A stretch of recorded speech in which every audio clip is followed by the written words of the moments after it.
I heard Terry say something about difficulty after coming behind people. I'm not used to coming behind so many folk that who have actually stole almost everything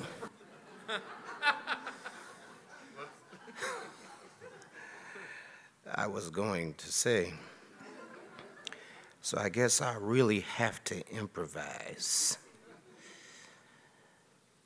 The Spirit will move you. I'm praying it will.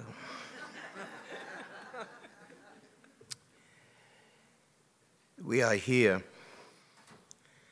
all of us, to share in this, what in the church we call homegoing celebration. One who has departed this life to move on to that place that the Lord has prepared for us. I had pondered for many days as to what I actually would say pertaining to Herb Reed. I was one of those people who grew up listening to the Platters. And I do remember the blue light parties. I did have another life.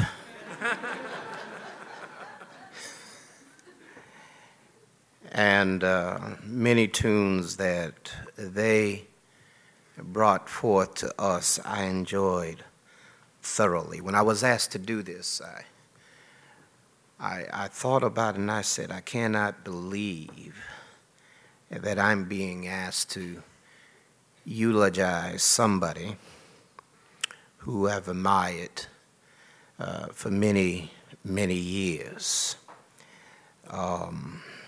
But now, to have that awesome responsibility to bring something that has given so much pleasure to so many people to a close. It wasn't long ago that Herb Reed walked into my church for a worship service. And I was able to speak with him for a few moments after service, and very briefly. And it amazed me that he was who he was. He was filled with questions. And as he was asking questions, he never stopped walking. And I asked myself the question, do you really want the answers? And it was recently that I found out that a good friend of his, one of his colleagues, one who worked alongside with him, had an opportunity to answer some of the questions that he had asked.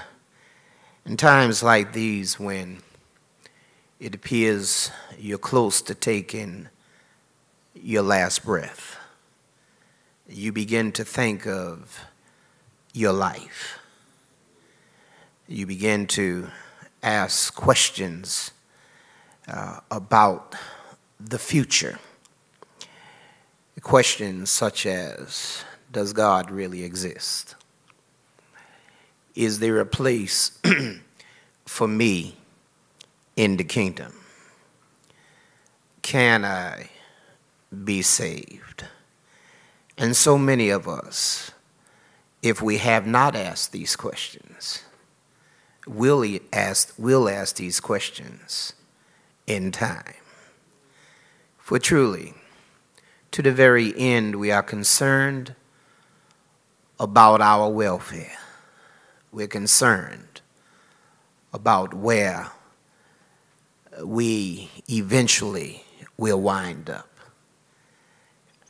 And because we begin to move in directions, asking and saying things that we might not have asked nor said before. Life is such a burden, but life is also filled with many questions. In the 14th chapter of the Old Testament recording of the book of Job, there's a question that Job asked in similar times such as these. In the 14th chapter, in the 14th verse, part A of that verse, he asked the question,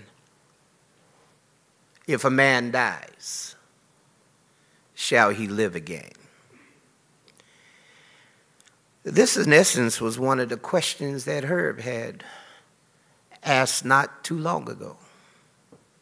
If a man dies, can he live again? How many times have I heard that question?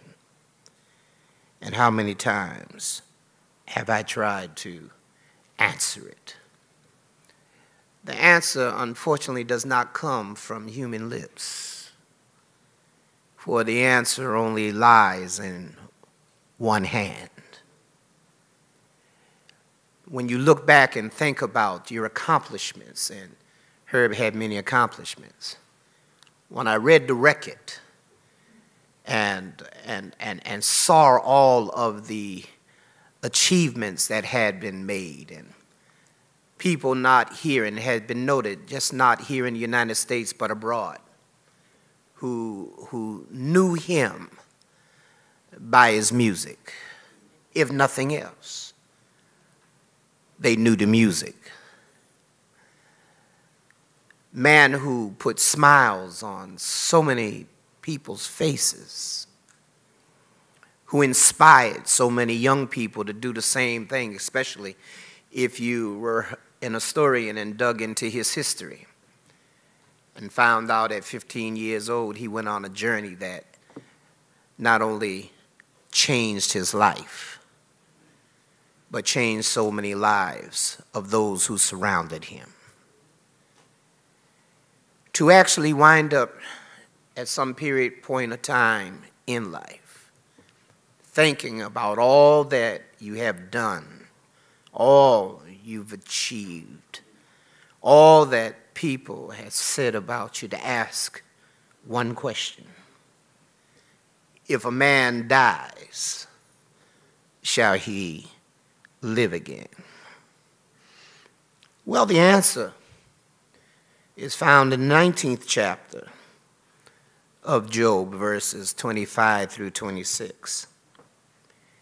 And it simply said, for I know that my Redeemer liveth, and that he shall stand at the later day upon the earth. Recognizing that out of all I've been through, Job had gone through a major struggle. Job had a form of leprosy, and it appeared that nothing could be done about it.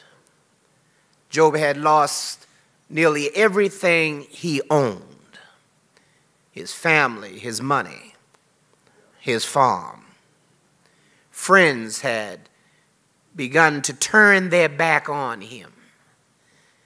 His own wife looked at him in the midst of his agony and declared to him, Job, why don't you simply curse God and die?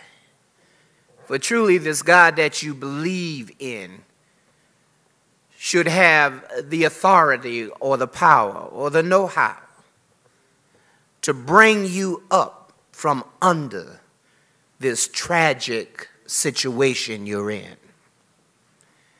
And Job simply looks at everybody who surrounds him and he says, I'm just going to wait until my change comes. But isn't it ironic that the one he was waiting on was the one who allowed his situation to worsen daily? Yet there was something in him that made him recognize that the one above him was far greater than he would ever be. He was praised to having been a rich man. He was praised to having been a man of consideration towards others. He was praised for being a family man. He was praised throughout the entire community. But all of that did not change his situation. And he still looks towards the hills which came his help. And he says, I'll wait. But then it was looked upon him once again as being foolish to wait on one who was seemingly doing nothing. Yet Job, in the midst of all of his agony, all of his distress, says, I know, without any reservations, I know that my Redeemer liveth. Herb had to get to that point of recognizing that his fate was much larger than what he felt. It was much larger than the cheers of the crowd. It was much larger than family, friends, amassed wealth. But a change had to come over him in order for him to rest, in order for him to leave here with an understanding towards the answer of that question. If a man dies, shall he live again?